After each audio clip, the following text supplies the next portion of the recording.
Hello மக்களே, இந்த ஒரு வீடியோவில் செம்ம என்டர்டைன்மெண்ட்டாக இருக்குது. கடைசி வரைக்கும் வாட்ச் பண்ணுங்கள். இப்போ நான் தேங்காய் எண்ணெய் தேய்க்கிறதுக்கு கடைசியில் நீங்கள் பார்க்குறதுக்கும் நிறையாவே வித்தியாசம் இருக்குது. இவனை தேங்காய் எண்ணெய் தேய்ச்சி பல மணி நேரம் ஊற வச்சு குளிக்க வச்சு அவனுடைய ஃபைனல் அவுட்பிட்டை தான் நம்ம இந்த வீடியோவில் பார்க்க போகிறோம். இவனுக்கு பரபரன்னு தேங்காய் எண்ணெயை தேய்ச்சி ஒரு 4 மணி நேரம் ஊற வச்சுட்டு அதுக்கப்புறமா நம்ம பாத்ரூமில் போய் அவனை குளிக்க வைக்க போகிறோம். அதுதான் இப்போ நம்ம வீடியோவோடைய முழு பார்க்கும். பாருங்கள், ஃபுல்லாக பாருங்கள், செம்ம என்டர்டைன்மெண்ட்டாக இருக்கும். இப்போ நம்ம பாத்ரூம்குள்ளே என்ட்ரி ஆயாச்சு. மைக்கை கஷ்டப்பட்டு தூக்கி மைக்கு தண்ணினாலே கண்டங்க அப்படிங்கிற மாதிரி மைக்குக்கு தண்ணினாலே கண்டங்க. தண்ணினா சுத்தமாக கிட்ட போகவே மாட்டான். எப்படா அவனை குளிக்க வைக்க போகிறேன் அப்படின்னு சொல்லிட்டு அவனை கஷ்டப்பட்டு பாத்ரூம்குள்ளே கூப்பிட்டு வச்சான். அவனுக்குன்னு ஒரு ஷாம்பு இமாலயா. அந்த இமாலயா ஷாம்பு பார்த்தீங்கன்னா நாட்டு மருந்து கடையில் போனீங்கன்னா கண்டிப்பாக கிடைக்கும். அமேசான்லேயும் அவைலபிளாக இருக்குது, ஃப்ளிப்கார்ட்லேயும் அவைலபிளாக இருக்குது. நீங்கள் அந்த லிங்க்கை டிஸ்கிரிப்ஷனில் கொடுக்குறேன், வேணும்னா நீங்கள் ஆர்டர் பண்ணி வாங்கிக்கலாம். சரி அப்படின்னு சொல்லிட்டு அவனை குளிக்க வச்சாச்சுங்க. ஸ்டார்டிங் ப்ராசஸ் குளிக்க தண்ணிலாம் ஊற்றுனேன். பயங்கரமாக கத்த ஆரம்பித்தா. என்னால் அவனை பிடிக்கவே முடியல. எனக்கா அவன் கத்துறதை பார்த்து ரொம்பவே கஷ்டமாயிடுச்சு. என்னடா பண்ணுறது, குளிச்சு ஆகணுமே அப்படின்னு சொல்லிட்டு குளிக்க வச்சாச்சு. ஒரு கட்டத்தில் நான் அவனை போட்டு டார்ச்சர் பண்ணுறனோ அப்படின்னு தோணுச்சு. பட் இருந்தாலும் அவனோட நல்லதுக்கு தான் நான் குளிக்க வைக்கிறேன். ஏன்னா குளிக்க வச்சேன்னா அவன் மேலே பூச்சி, அவனுக்கு சொறி, ரேஷஸ், எந்த ஒரு டிசீஸும் வராது. நம்ம வீட்டில் பெட்டு வளர்க்கணுன்னா கண்டிப்பாக வாரத்துக்கு ஒன்ஸாவது அவனை நம்ம குளிப்பாட்டியே ஆகணும். அப்போ தான் அவனுக்கும் நல்லது, அவனை சுற்றி இருக்க நம்மளுக்குமே ரொம்ப ரொம்ப நல்லது. அந்த இமாலயா ஷாம்பை போட்டு பரன்னு தரன்னு அவனை போட்டு தேய்க்க ஆரம்பிச்சிட்டேன். பாருங்கள், பேசிகிட்டு இருக்க கேப்பில் அவன் குறைக்க ஆரம்பிச்சிட்டான். என்ன பண்ணுறதுனே தெரில எனக்கு. ஆனால் அந்த அளவுக்கு அவனுக்கு ஒரு குளிரோ நடுக்கமோ பயங்கரமாக எடுத்துக்கிச்சு. நம்ம மக்களுக்கு, நம்ம சப்ஸ்கிரைபர்ஸ்க்கு தேங்க்யூ சொல்கிறேன் அப்படின்னு சொல்ல ஆரம்பித்தேன்.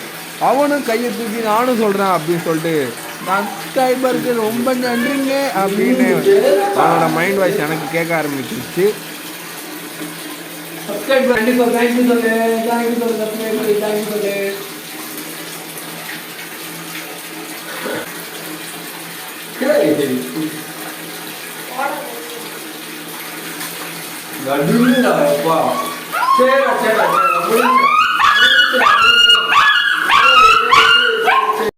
சரி, இதெல்லாம் வேலைக்கே ஆகாது. இவன் நம்மளை குளிப்பாட்டினா கத்திக்கிட்டே தான் இருப்பான். இவனை சட்டு போட்டுன்னு குளிப்பாட்டிடலான்னு சொல்லிட்டு அவனை சட்டு போட்டுன்னு நல்லா பரன்னு ஷாம்பை போட்டு தேய்ச்சி காது, கை, கால், வால் எல்லா பக்கமும் நல்லா தேய்ச்சி தண்ணியை தெளித்து விட்டு இவனை பயங்கரமாக குளிப்பாட்டியாச்சு.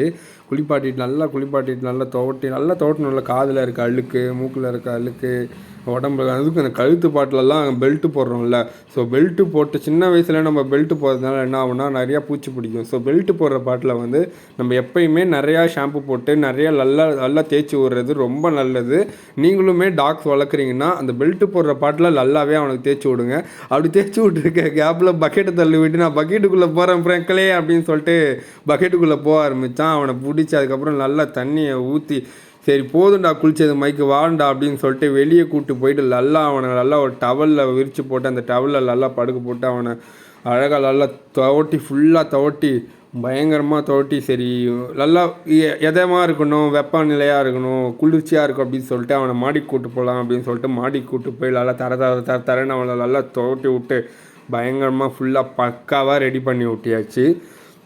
இப்போ பாருங்களேன், இன்னைக்கு கொஞ்ச நேரத்தில் பாருங்களேன் அவனோட பக்காவான அவுட்புட்டு எப்படி வரப்போகுதுன்னு மட்டும் பாருங்களேன். சும்மா நீங்களே பார்த்து அசருவீங்க. இந்த ஒரு வீடியோ பிடிச்சிருந்ததுன்னா இந்த அவுட்புட்டுக்காக நான் ஆக்சுவலி இந்த வீடியோ மேக் பண்ணுறதுக்கே நான் ரொம்ப கஷ்டப்பட்டேன். எனக்கு வீடியோ எடுக்கிறதுக்குலாம் யாருமே கிடையாது. என் வீட்டில் சுற்றி இருக்க 2 சின்ன பசங்க தான் இந்த வீடியோ எடுத்தானுங்க.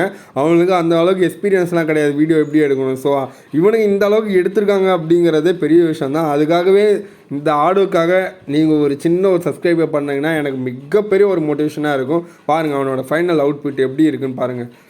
எப்படி வரும் சிங்கப்பூரில் இப்போ ஸ்லோ மோஷன் வீடியோ உங்களுக்காக எடிட் பண்ணி எனக்கு அந்தளவுக்கு எடிட் பண்ணவும் தெரியாது. பட் எனக்கு தெரிஞ்ச ஏதோ ஒரு எடிட்னால் ஒரு ஸ்லோ மோஷன் எடுத்து வச்சுருக்கேன். இந்த ஸ்லோ மோஷன் பிடிச்சிருந்தேன்னா லைக் பண்ணுங்கள், ஷேர் பண்ணுங்கள், சப்ஸ்கிரைப் பண்ணுங்கள். நீங்கள் பண்ணுற ஒவ்வொரு சப்ஸ்கிரைப் பண்ணுங்கள் எனக்கு அடுத்தடுத்த வீடியோ போட மிகப்பெரிய ஒரு மோட்டிவேஷனாக இருக்கும்.